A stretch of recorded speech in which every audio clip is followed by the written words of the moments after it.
Hello my dear students, welcome to my channel Scholarly Minds and I hope you all are doing fine. So guys, आज के इस video में हम discuss करेंगे MHI 101 के कुछ ऐसे इंपॉर्टेंट क्वेश्चंस को जो कि आपके जून एग्जामिनेशन के लिए बहुत ही ज़्यादा ज़रूरी है। ये जून सेशन के लिए MHI 101 का मेरा पार्ट 2 वीडियो है। इससे पहले पार्ट 1 में भी मैंने कुछ इंपॉर्टेंट क्वेश्चंस को डिस्कस किया था। ये जो वीडियो है ये इंग्लिश मीडियम के स्टूडेंट्स के लिए है। अगर आप हिंदी मीडियम के स्टूडेंट हैं तो हिंदी वीडियो का लिंक आपको मिल जाएगा डिस्क्रिप्शन में, वहां से जाके आप सेम वीडियो को हिंदी में देख सकते हैं। अभी यहाँ पे हम डिस्कस करेंगे हमारा पहला क्वेश्चन। उससे पहले मैं आपको बता देती हूँ कि अगर आपको MA हिस्ट्री के नोट्स या गेस्ट पेपर्स वगैरह हमसे परचेज करने हैं तो उसके लिए आप हमारी वेबसाइट पे विजिट कर सकते हैं। हमारी जो वेबसाइट है उसका नाम है shop.hindustanknowledge.com, जो कि हमारे इग्नू स्कॉलर्स की वेबसाइट है। स्कॉलरली माइंड्स का जो भी मटेरियल होता है वो आपको हमारी इसी वेबसाइट पे मिलेगा। यहाँ से आप सर्च करके अपने कोड्स को MHI 101 के नोट्स असाइनमेंट्स जो भी आपको लेना है वो ले सकते हैं। उसके अलावा अगर आपको व्हाट्सएप पे परचेज करना है तो व्हाट्सएप पे परचेज करने के लिए आप हमारे डिस्क्रिप्शन में दिए गए जो नंबर्स हैं उन पे हमें कॉन्टेक्ट कर सकते हैं। सो गाइज, यहाँ पे अभी हम शुरू करेंगे हमारा पहला क्वेश्चन। जो भी मुझे इंपॉर्टेंट इन्फॉर्मेशन आपको बतानी थी वो मैंने बता दी है। ये इन्फॉर्मेशन मैं सारी वीडियोस में बताती हूँ क्योंकि कभी कभी कोई न्यू स्टूडेंट्स जो वीडियोस देखते हैं उन्हें भी ये सब पता होना चाहिए। अभी क्वेश्चन है, what do you understand by domestication of plants, give an account of spread of agriculture. तो यहाँ पे आपसे दो चीजें पूछी गई हैं। सबसे पहले आपसे पूछा है कि डोमेस्टिकेशन ऑफ प्लांट्स के बारे में बताओ कि डोमेस्टिकेशन ऑफ प्लांट्स का क्या मतलब है। फिर उसके बाद आपसे कहा गया है कि थोड़ा सा जो है एग्रीकल्चर के बारे में बताइए कि जो एग्रीकल्चर है वो कैसे स्प्रेड हुआ, कैसे जो एग्रीकल्चर है वो फैला। तो सबसे पहले जो है हम यहाँ पे डोमेस्टिकेशन ऑफ प्लांट्स के बारे में बात करेंगे। आपकी बुक के अंदर एक पैराग्राफ दिया हुआ था छोटा सा, उसमें से ही कुछ पॉइंट्स मैंने लिए हैं। सो डोमेस्टिकेशन ऑफ प्लांट्स के बारे में आपके बुक में क्या दिया हुआ था, that after 28,000 BCE the type of plants in West Asia started to change। West Asia में जो टाइप्स ऑफ प्लांट हैं वो धीरे धीरे बदलने लग गए थे। A new kind of plant with big seeds began to grow more widely। नए तरीके का जो प्लांट है वो उगने लगा था। These big seeded grasses were of two types। तो हम क्या देखते हैं कि बड़े सीड्स वाली जो ग्रासेस हैं दो तरीके की वो आई। One type had loose breakable spikes so the seeds fell off early even before the plant was fully grown. तो दो टाइप की जो ग्रासेस हैं उसमें एक कौन सी टाइप की ग्रास है जिसके अंदर जिसकी जो स्पाइक्स थे वो कैसे थे गाइस, वो ब्रेकेबल थे। Even before the plant was fully grown, वो गिर जाते थे, उसके सीड्स पहले ही गिर जाते थे। और जो दूसरे टाइप के थे उसमें स्ट्रॉन्ग टाइट स्पाइक्स हमें देखने के लिए मिलते हैं and the seed stayed on the plant until it was ready to be harvested. So समझ में आया? आप पहले बताएंगे कि क्या चेंजेस आने शुरू हुए, फिर आपको बताना है दो सीड ग्रासेस के बारे में। Then in the beginning early human gather seeds from the breakable spike grasses. तो शुरुआत में जो अर्ली ह्यूमंस थे वो इन्हीं ब्रेकेबल स्पाइक ग्रासेस से सीड्स लेकर आते थे by tapping the plant with a stick, plant को स्टिक से टैप करके। Then they started to prefer the grasses with strong spikes. और बाद में उन्होंने कैसी ग्रासेस को प्रेफर करना शुरू करा, जिनके स्पाइक्स कैसे होते थे, स्ट्रॉन्ग होते थे, because these were easier to collect at the right time. Growing these tougher plant needed more work such as clearing land and planting seeds in better places away from wild plants that grew on their own। so यहाँ पे हम क्या देखते हैं कि जो early humans थे ना वो सीड्स को कलेक्ट करते थे, जो ब्रेकेबल वाली होती थी पहले उन्हें वो कलेक्ट करते थे। फिर धीरे धीरे उन्होंने कौन सी ग्रासेस को कलेक्ट करना शुरू करा, जो स्ट्रॉन्ग वाली थी। Growing these tougher plant needed more work, और अब इन्हें ग्रो करने के लिए उन्हें ज़्यादा काम चाहिए और ज़्यादा मेहनत लगती थी। दूसरा जो लैंड वगैरह है वो उन्हें क्लियर करना पड़ता था। Planting seeds in better places away from wild plants that grew on their own, और दूसरा उन्हें वाइल्ड प्लांट से दूर जो है उन्हें उगाना पड़ता था। So a scientist named Vavilov said that farming started with people choosing plants without realizing it। तो शुरुआत में फार्मिंग कैसे शुरू होती है, देखो डोमेस्टिकेशन ऑफ प्लांट्स की बात हो रही है। तो शुरुआत में जो आपकी फार्मिंग है वो कैसे शुरू होती है, तो वेविलॉव नाम के जो है साइंटिस्ट हैं, ठीक है, वो उन्होंने इन प्लांट्स को चूज करना शुरू करा विदाउट रियलाइजिंग इट। अनकॉन्शियसली पहले जो लोग हैं अनकॉन्शियसली वो इन्हें तोड़ लेते थे। फिर धीरे धीरे लोग जो है उनका सिलेक्शन कैसा होने लग गया, कॉन्शियस होने लगे कि हाँ अब मुझे ये वाला चाहिए, मुझे ये वाला चाहिए। पहले वो कुछ भी उठा लेते थे। फिर दूसरे साइंटिस्ट हैं एंगल ब्रेस्ट, ठीक है। Said that some plants like gourds and tomatoes first grew as weed. तो शुरुआत में हम क्या देखते हैं कि टमाटो वगैरह वीड्स की तरह जो है, वीड्स क्या होते हैं, अनवांटेड प्लांट्स, ठीक है, उगते थे लोगों के घरों के पास, और बाद में लोगों ने इनकी फार्मिंग शुरू करी। फिर क्रॉप्स लाइक बार्ले एंड राई वर ऑल्सो वंस वीड्स, और पहले ये भी वीड्स थे। Millet was first ignored because it seeds were small but it was later grown too. तो ये जो दोनों साइंटिस्ट के व्यूज हैं वो आपको डोमेस्टिकेशन ऑफ प्लांट्स के अंदर बताने हैं। आई होप आपको यहाँ तक समझ में आ रहा होगा कि जो हमारा क्वेश्चन है उसमें आपको डोमेस्टिकेशन ऑफ प्लांट्स के बारे में बताना था, इसका आपको क्या इसका मतलब है। तो इसमें हमने बता दिया है कि कैसे जो लोग हैं धीरे धीरे उन्होंने चीज़ों को कॉन्शियसली उगाना शुरू करा, कैसे जो चीज़ें पहले जो टोमेटोज वगैरह जो पहले आपके वीड्स होते थे बाद में वो कन्वर्ट हो गए, जिसको लोगों ने उगाना शुरू करा as a farming, as a crop. Okay, so to grow these plants well, people had to clear small plot of land near water or where it rained enough. और अब इन plants को उगाने के लिए लोगों को क्या करना पड़ता था, स्मॉल जो प्लॉट्स होते थे लैंड के पानी के पास, वहां पे जहाँ पे सही बारिश आती थी वहां पर ये इन्हें उगाते थे। Human help was important in making wild plants into useful farm crop. और ह्यूमंस जो है वो वाइल्ड प्लांट्स को एक फार्म क्रॉप में जो है उन्होंने धीरे धीरे बदला। हमें अर्ली फार्मिंग के जो है ट्रेसेस मिलते हैं इजराइल में, सीरिया में, और हंटर गैदरर्स जो हैं इन एरियाज में उन्होंने वाइल्ड वीट, बार्ले और राई जैसी चीज़ें भी उगानी शुरू कर दी थी। तो similar farming started in southern Turkey, northern Iraq, north west Iran. Seeds of these crop were found in places where they did not naturally grow, which shows that human were moving and planting them on purpose. So I hope आपको ये सारा समझ में आ गया होगा कि ये किस तरीके का आपका, इसमें आपको क्या क्या बताना है। इसमें से जितना आपको याद रहे आप उतना लिख सकते हैं अपने आंसर में। अभी हम आगे एग्रीकल्चर के बारे में बात करेंगे कि जो एग्रीकल्चर का स्प्रेड है, स्प्रेड ऑफ एग्रीकल्चर, वो कैसे एग्रीकल्चर फैला, ये मैं पॉइंट वाइज लेकर आई हूँ। डोमेस्टिकेशन ऑफ प्लांट्स पे एक छोटा सा मैंने बस इंट्रोडक्शन आपको बता दिया है, जिसमें से आप जो है आप 6 to 7 लाइन्स का उसको लिख सकते हैं उसमें से अपने आंसर में, ठीक है।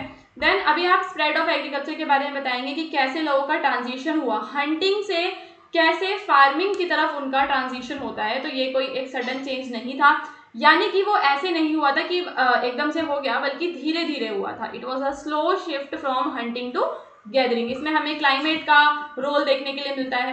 ह्यूमन गेन मोर नॉलेज, धीरे धीरे जो ह्यूमंस हैं उन्हें प्लांट्स के बारे में, एनिमल्स के बारे में ज़्यादा नॉलेज आ गई, और जो है उन्होंने जो है कॉन्शियसली जो है क्रॉप्स को उगाना शुरू कर दिया था।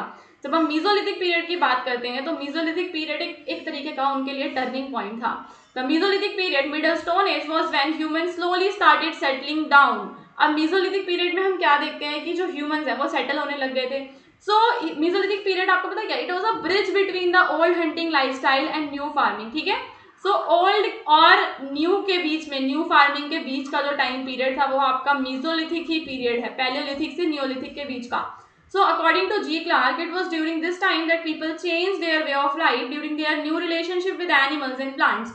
तो हम क्या देखते हैं कि ड्यूरिंग द मीजोलिथिक पीरियड ना लोगों का जो नज़रिया है वो बदल गया था, उनका प्लांट्स के साथ, एनिमल्स के साथ एक नया रिलेशनशिप जो है वो डेवलप हुआ था।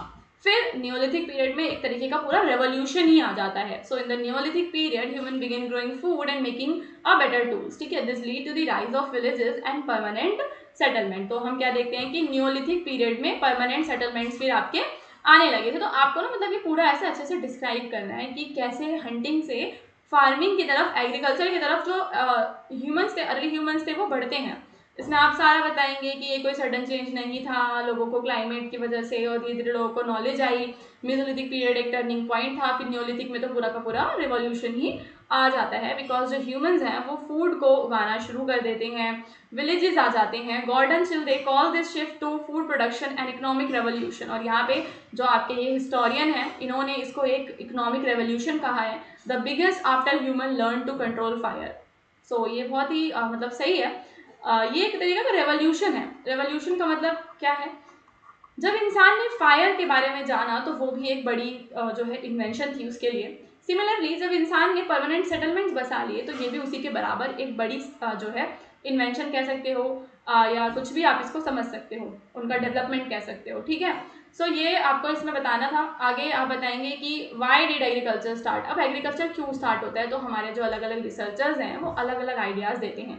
सो कोई कहता है कि it was due to the population growth, और did it start in one place and spread, एक जगह पे हुआ फिर फैला, और was it invented by a genius और just a lucky accident, did people start with animals और प्लांट फर्स्ट। इन सब में क्वेश्चन मार्क्स हैं, ठीक है। सो ये सब अपने अपने आइडियाज देते हैं। फार्मिंग के रिस्क बता रखे हैं, तो early farming, dry farming was risky and uncertain, yet people still moved away from hunting. Selective pressures and changes का क्या मतलब है, तो जैसे जैसे देखो पॉपुलेशन बढ़ती है, एनवायरमेंट बदलता है, human had to adapt their food habit, just like plants and animals change over time due to natural pressure, human to change physically, mentally and socially. तो यहाँ पे अडेप्ट करना बहुत इंपॉर्टेंट था। फिर यहाँ पे आपका जो है आइस एज की जब हम बात करते हैं, जिसको हम कहते हैं Pleistocene epoch impact. Ice age में क्या होता है, आइस एज जो है हमारा हिम युग, जिसको हम लोग हिंदी में कहते हैं, तो हिम युग में क्या होता है गाइस कि जो ह्यूमंस हैं उन्होंने नेचर में बड़े बड़े चेंजेस देखे, और ये जो चेंजेस हैं इसकी वजह से उनका जो ब्रेन फंक्शन है वो काफ़ी बेटर हुआ, उनकी थिंकिंग एबिलिटी अच्छी हुई, एंड उनका जो सोशल लाइफ है वो इम्प्रूव हुआ। The effect of these changes were seen more during the ice age than earlier times. तो ये सारे आपको बताने थे। अभी हम अपना दूसरा क्वेश्चन डिस्कस करेंगे, जो कि आपका one of the most important question है। इस क्वेश्चन के आंसर को भी आपको ज़रूर लर्न करके जाना है अपने एग्जाम से पहले, और जो भी सारे आपके इंपॉर्टेंट क्वेश्चंस हैं उन्हें आप लोग जो है हमसे उनके नोट्स वगैरह, अगर आपको देखो, अगर आपको MHI 1 के 2 के जो भी आपको नोट्स वगैरह परचेज करने हैं तो वो आप हमारी वेबसाइट से कीजिए, और अगर वहाँ से करवाने में आप सक्षम नहीं हैं, आपको कोई इशू आता है, तो डिस्क्रिप्शन में जो हमारा नंबर है MA स्टूडेंट्स वाला लिखा होगा, उसमें मास्टर कोर्सेज वाला, आप उस नंबर पर मुझे कॉन्टैक्ट कर सकते हैं। Write a note on Indian Ocean maritime trade in the 15th century. So the Indian Ocean maritime trade in 15th century was one of the most vibrant and interconnected commercial system in the pre-modern world. अब यहाँ पे आपको बताना है कि 15वीं सदी में जो इंडियन ओशन में ट्रेड होता था उसके बारे में आपको बताना है, तो वो कैसा था। तो आप बताएंगे कि वो एक बहुत ही अच्छा इंटरकनेक्टेड कमर्शियल सिस्टम था। ईस्टर्न कोस्ट ऑफ अफ्रीका से वो साउथ ईस्ट एशिया और चाइना तक फैला हुआ था। कहाँ से कहाँ तक, अफ्रीका आपको पता है, अफ्रीका कॉन्टिनेंट, अफ्रीका कॉन्टिनेंट से आपका जो एशियन कॉन्टिनेंट है उसमें चाइना है, वहाँ तक वो फैला हुआ था। अब मैं यहाँ पे से कुछ की फीचर्स बताऊंगी आपको, जैसे कि ये जो ओशन जो ट्रेड होता है, ओशन ट्रेड में एक बहुत ही अच्छा जो रोल प्ले करते हैं, रोल प्ले करती हैं आपकी monsoon winds. So the seasonal monsoon winds facilitated predictable navigation allowing merchants to travel between East Africa, Arabia, India and Southeast Asia। ये काफ़ी इंपॉर्टेंट है मानसून विंड्स का रोल, जो कि जो मानसून विंड्स होती है ना वो मर्चेंट्स को अलाउ करती है, मर्चेंट्स को अलाउ करती है कि जो मर्चेंट्स हैं वो ट्रैवल कर सकें अलग अलग लोकेशंस पे, अफ्रीका में, अरेबिया में, और जो पोर्ट्स थे। अब कौन सी सेंचुरी की बात हो रही है गाइस, बात हो रही है 15th सेंचुरी की। तो 15th सेंचुरी के इंपॉर्टेंट जो हमारे पोर्ट्स थे इंडिया में, कालीकट वाला Kozhikode and Cambay, Khambhat in India, Aden in Yemen, Malacca in South East Asia and Zanzibar in East Africa. So ये सारे मेजर पोर्ट्स थे। और हम क्या देखते हैं कि जो कमोडिटीज़, जिन कमोडिटीज़ को वो मतलब वहाँ पे यूज़ करते थे, जो गुड्स को वो ट्रेड करते थे, उसमें आपके स्पाइसेस थे, टेक्सटाइल थे, है ना, गोल्ड, और जो भी आपके और भी चीज़ें थी जैसे कि गोल्ड, आइवरी, हॉर्सेस, ये सब वो ट्रेड करते थे, ये सारी कमोडिटीज़। तो आपको पूरा देखो इंडियन ओशन ट्रेड पे क्या एक नोट लिखना है।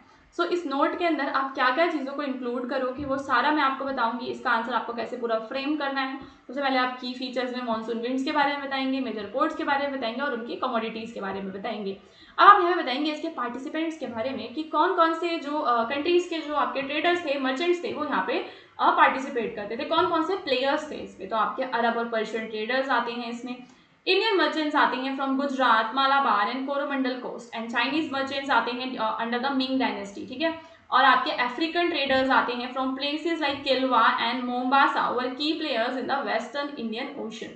यहाँ पे आपके स्टेट्स का जो रोल है, तो regional rulers like Zamorin of Calicut encourage trade by offering protection and port facility. Zamorin के बारे में आप सबने पढ़ा होगा, अगर आप लोग यूपीएससी के लिए प्रिपेयर कर रहे होंगे तो आपको पता होगा कि जेमोरिन ऑफ कालीकट वाला जो है उसने प्रोटेक्शन प्रोवाइड किया था पोर्ट्स वगैरह पे, और उस वहाँ से ट्रेड जो है वो शुरू हुआ था। फिर आपका Ming dynasty, naval expedition under Zheng He symbolise state sponsor trade diplomacy and naval supremacy. तो मिंग डायनेस्टी हो गया, इंडिया के जो किंगडम्स हो गए, वो सब क्या करते थे, उनका एक बड़ा रोल रहता था इसके अंदर कि वो जो है प्रमोट करते थे इसको, ट्रेड को।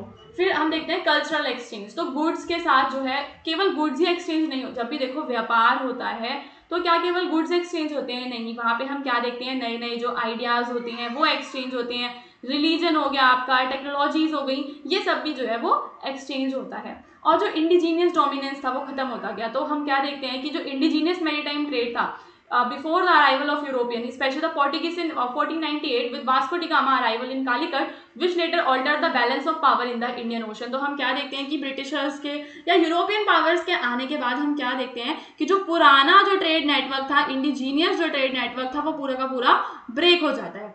ठीक है। So the 15th century Indian Ocean maritime trade was characterized by peaceful commercial cooperation among diverse societies. It was a decentralized, well-functioning system of exchange that laid the foundation for future global trade network.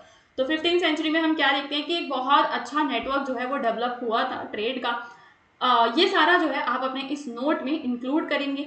दोनों जो questions हैं, agriculture वाला question कि कैसे agriculture की तरफ humans ने transition शुरू किया, और जो आपका ये इंडियन ओशन वाला जो है मैरीटाइम ट्रेड वाला जो क्वेश्चन है, ये दोनों टॉपिक्स आपके काफ़ी ज़्यादा इंपॉर्टेंट टॉपिक्स हैं। इसका जो PDF है वो भी आप लोग हमारी वेबसाइट से डाउनलोड कर सकते हैं। आपको सिंपल बस गूगल पे सर्च करना है MHI 101। ठीक है, क्या सर्च करना है आपको? MHI 101 जून 2025 इम्पॉर्टेंट क्वेश्चंस। ठीक है, अभी जब आप इसको सर्च करोगे गूगल पे तो आप जो है यहाँ पे हमारी वेबसाइट का आपको ना पोस्ट मिलेगा, हिंदुस्तान नॉलेज वेबसाइट का, hindustanknowledge.com वेबसाइट पे आपको जाना है और वहाँ से आप जो है इसके PDFs को डाउनलोड कर सकते हैं। आपको हिंदी मीडियम, इंग्लिश मीडियम दोनों PDF मिलेंगे, वहाँ पे फ्री ऑफ कॉस्ट मिलेंगे, सबसे पहली बात। ठीक है, अभी जब आप वहाँ से उसको डाउनलोड कर लेंगे तो आप चाहें तो उसके प्रिंट निकलवा सकते हैं या फिर आप ऐसे भी पढ़ सकते हैं। अगर आपको PDF डाउनलोड करने में कोई इशू आता है, आप नहीं डाउनलोड कर पाते हैं, तो आप हमें कमेंट करके बताइए। मैं आपके कमेंट्स में ही डायरेक्ट लिंक शेयर कर दूंगी वहाँ से, या फिर डिस्क्रिप्शन में भी लिंक होते हैं। और मोस्ट इंपॉर्टेंट बात कि आपको हमारे व्हाट्सएप चैनल को ज़रूर ज्वाइन करना है, ताकि जब भी कोई लाइव क्लास आएगी, कुछ भी होगा, तो उसके बारे में भी इंफॉर्मेशन आपको मिल जाएगी हमारे व्हाट्सएप चैनल से ही। ओके स्टूडेंट्स, आई होप कि आपके एग्जाम की तैयारी काफ़ी अच्छी चल रही होगी और आगे भी ऐसे ही चलती रहेगी। All the best for your examination.